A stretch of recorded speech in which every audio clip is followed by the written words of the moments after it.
2 million children in South Africa go to school in multi-grade classrooms. It's a common feature in rural schools where there aren't enough students to set up conventional classes. Yet no African university offered training to help teachers manage these labor-intensive and planning-intensive classrooms.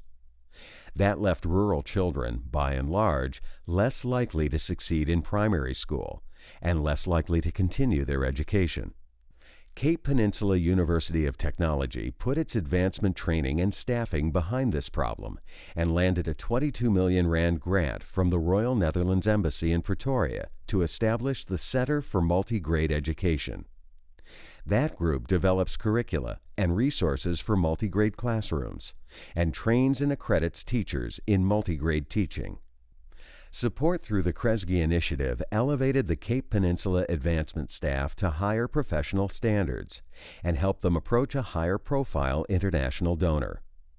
It also paid for additional training, like a negotiation course for the advancement officer who helped craft the grant proposal that resulted in the establishment of the Center for Multi-Grade Education. The university, which hosted the first World Conference on Multi-Grade Education, has 800 teachers currently pursuing advanced certificates in multi-grade education.